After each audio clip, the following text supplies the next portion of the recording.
Foreign national and local traders selling goods in the Johannesburg Central Business District are protesting alleged harassment and mistreatment by Metro Police, as well as by members of anti-migrant groups such as March and political parties including Operation Dudula and the Patriotic Alliance. These informal traders in Johannesburg, represented by the Socio-Economic Rights Institute, have taken the city of Johannesburg to the High Court to challenge its recent by-law enforcement action and evictions. The traders are fighting against what they see as unfair permit cancellations and a lack of due process, arguing that these actions infringe on their rights to earn a living. The city has lost previous court cases after taking a blanket approach to removing informal traders, most of them who are foreign nationals, from the streets.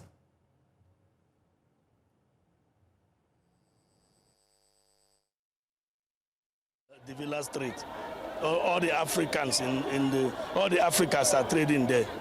Even South Africa, even Malawi, even Zimbabwe, all the Africans are trading there. It's not only Nigeria, but they are using the name Nigeria. It's like it's only Nigeria that are trading there. It's not only Nigeria. It can accommodate all the African nations here. It's not easy. We are all family men. We have to put food on the table for our kids. We have responsibilities. We have children that are going to school. We have everything. We have bond to pay.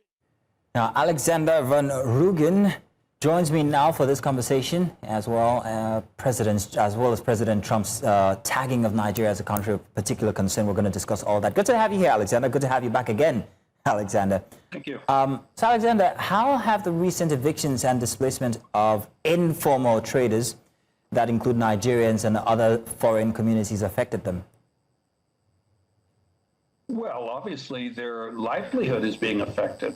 They're being shut down. They tended to establish huts and a flea market type atmosphere in the streets of South Africa. The complaint from the local retailers was they weren't licensed, they didn't have permits, they don't pay taxes, and they're harming our business. So, of course, there's because of the current economic state in South Africa, they're looking for a scapegoat, and the immigrants are that scapegoat, and they're getting caught up on it. So how can both foreigners and locals, now we hear that there's very many people from other countries, even Nigerians, how can they work together to build a more inclusive society where diversity is seen as an asset rather than a threat? Well, society works on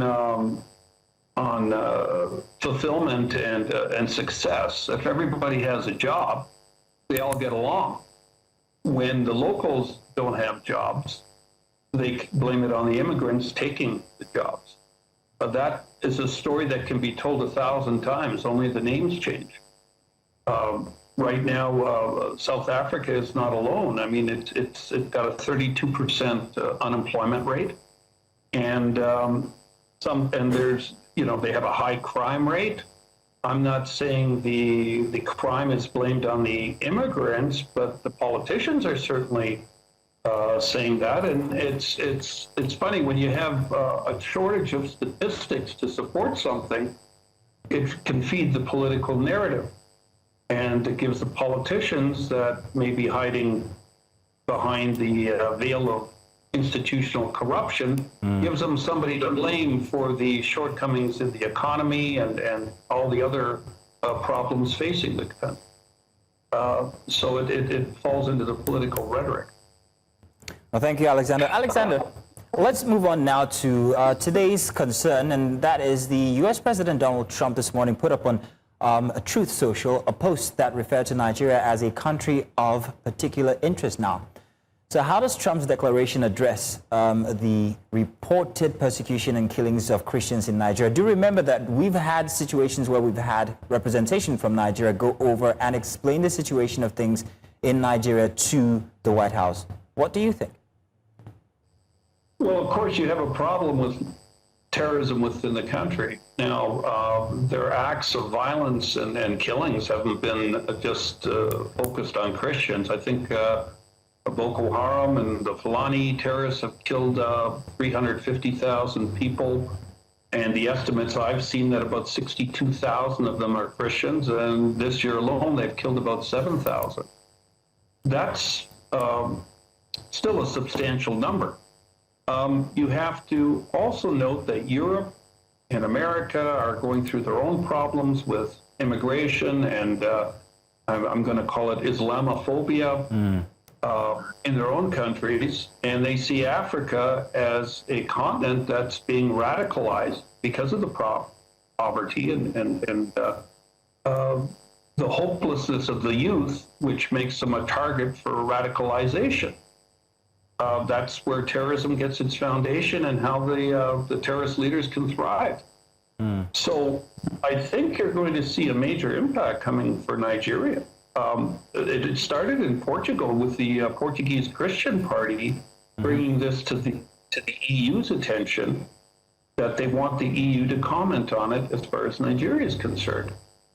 That, as you know, Trump gets a lot of support from the far right, which are Christian conservatives in America. Very interesting that you should say that, Alexander. Prince, the former head of Blackwater, which Alexander, is the largest.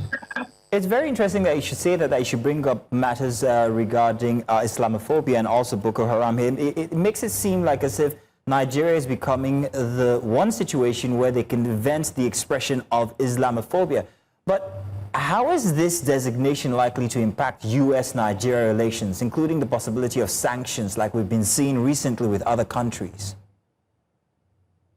The Islamophobia is in America and it's in Europe because they're experiencing high immigration, unfettered immigration, and they basically are admitting they made a mistake and they're now backtracking with mass deportations and a general cracking down. So that's not on Nigeria, that's on other countries, America in particular. But you have to understand their base. Europe and America were built on the foundations of Christianity. And now they see this being threatened. And now they see their fellow Christians being murdered or acts of violence being conducted on them on the continent of Africa. Africa is dependent on aid. They're also dependent on trade.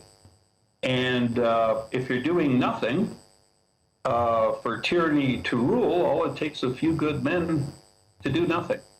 And I think what you're going to see is pressure from Europe and North America on Nigeria to resolve this issue and crack down on it. As I was about to say a few minutes ago, Eric Prince, the former head of Blackwater, the largest mercenary group in the world, formerly based out of the States, has gone to Pope Leo at the Vatican and asked for funding to assist in the protection of Christians in Nigeria.